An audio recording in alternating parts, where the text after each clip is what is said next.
My name is Karl Ove Knausgård. I was born in Norway, 1968.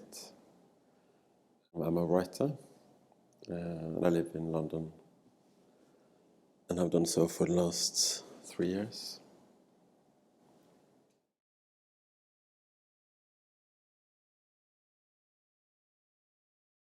Yes, I want to do that. That was my response. I've read about the project earlier, and I kind of hoped to be invited, but you can never know, and there's so many writers, and so I didn't believe I actually would be invited. But when I said yes at once. There's so many different aspects to this project, and I like almost all of them. But from a writer's perspective, it is incredibly fascinating to do something and to know that it is published in a completely different setting, in a completely different world, probably. Because that's the magic with literature, is that it doesn't only connect with your friends or even your culture, but it can connect. I can read books 500 years old and connect to it and relate to it, and that's exciting in itself to know that, okay, my writing might be forgotten in 10 years, but this book would be kind of opened and presented in 100 years, which is exciting. And then I'm just very interested in time and in culture and in changes and all of those things that kind of are at play here. And then I also like very much the kind of ecology aspects to it, that it's a forest that will grow very slowly, and that the trees that are planted now are the one that will be used in the future. And I like the connection between paper, forest, writing, future. And it's also a way to really think what's now, what's this, what's now, what are we doing now, how are our society going to be remembered. And just by doing that, you get a perspective from the future upon us somehow. And then again, 1920, that's not a very long time ago. If you read Virginia Woolf from the 20s, London, it's like, it's nothing much has changed really. But we don't know, and that's very exciting.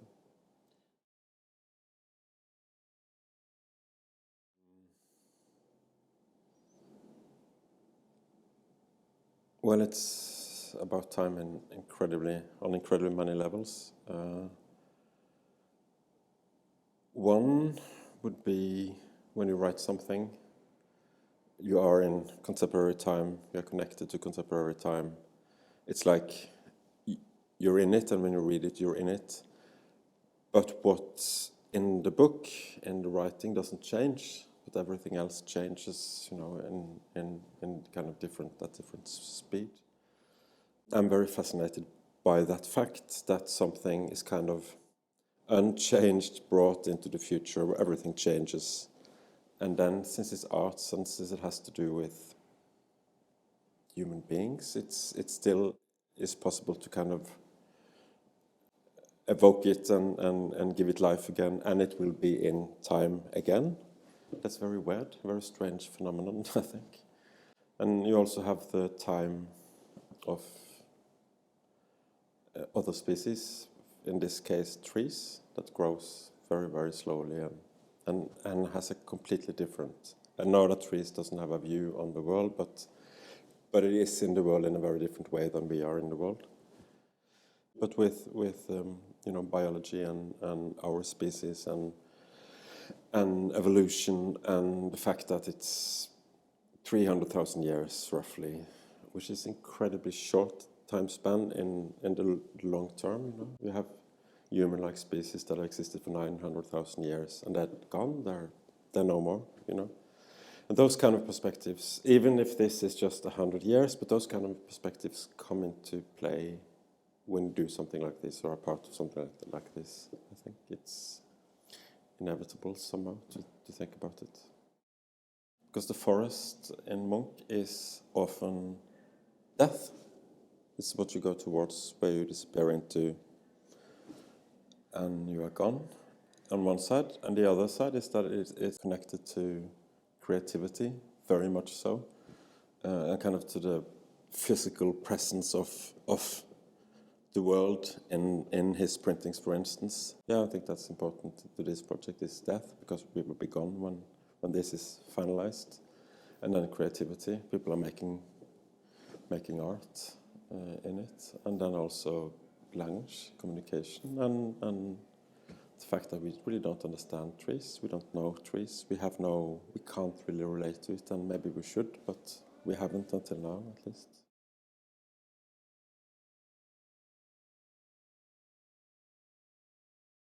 It's an incredibly beautiful poem, which I realized when I was young too. I saw that. It's just mentioning things, and it's like a list of things in the world, alphabetically. It's joyful because it's about this exists and this exists and that exists, and it's here with us now. But it's also somehow filled with kind of sorrow. Firstly, maybe because we know that we're going to die, so we're going to leave it. We're not going to be part of it. But secondly, and more relevant now maybe than ever, is that many of the things or the species she's mentioning could possibly die out and disappear. And that's happening more or less all the time around us now.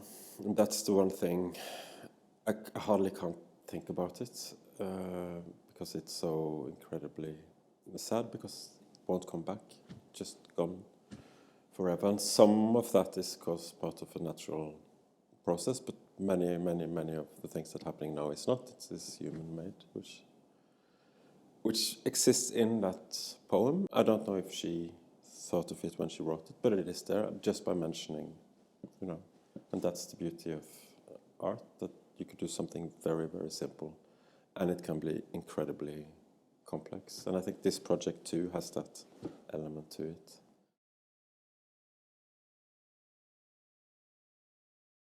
I think everyone is fascinated by just the thought of the future. And we can't do anything about the future, we can only think about it, and that's basically it. And we can plan maybe, a few years' time, and we can have a mortgage for 25 years, and that's it. So the future is everywhere, but we can't do anything with it. And here's a project that actually have a practical, doing something practical that involves the future, that we can't know how we will end. We just know that some of what's going on here will be revealed in the future. And just that is very exciting, I think, in itself. It's literature. We don't know, and literature is kind of slowly fading out of our society, and the many languages that also are disappearing, and we don't know how that's going to be in 100 years' time, if people will read at all. And that's a way to do that is a way to questioning us and our relationship to language and to literature. And I think literature is, and I'm a writer, but I think it's an incredibly important part of us, of our being, of our understanding of ourselves, of our society, culture, of everything. And the connection with the forest, connection with nature. There is this question, if forest can think, if maybe there is a different kind of intelligence, not our kind of intelligence, but a different kind of intelligence in an ecosystem, those kind of things.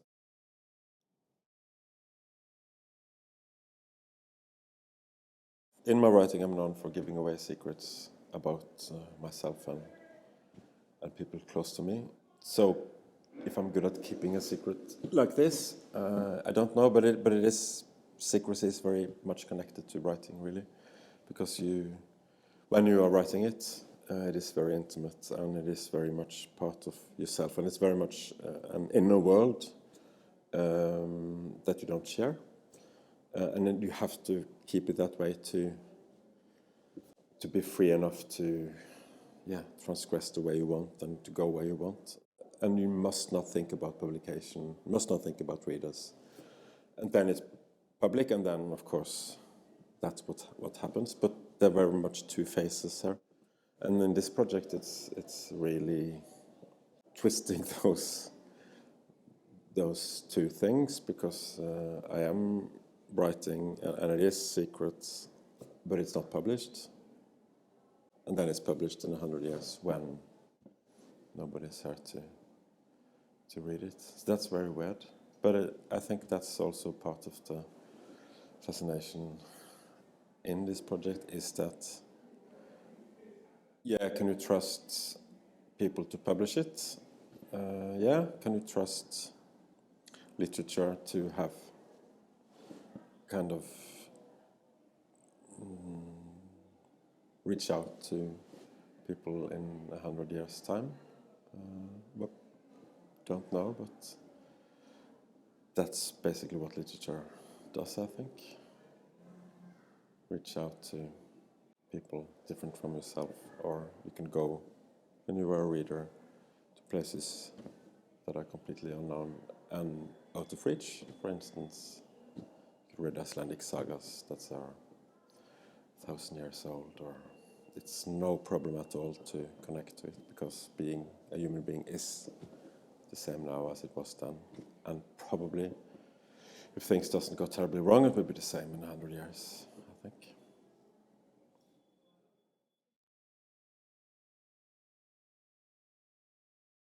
I'm quite used to hand over manuscripts, and when I've done so, I try to forget them completely and not go back and not think about them, and they belong to the past. So the crazy thing here would be that this belongs to the future. So you don't, it's a very weird situation. But I am saying goodbye to it. I won't see it again, but I will know that it still exists and still kind of are somewhere. So that would be both very intriguing and terrible, you know. It's like the bad reviews will come in 100 years and not now. Not that matter, but it still is actually, when you are writing something, you have a sense of readers, you have a sense of context, and you try to get rid of it because you have to be free. But even writing this, knowing that every person would not be here and would be completely, you still have that feeling of, you know, it's something at stake here. And that feeling will never leave, will be till the day I die. So.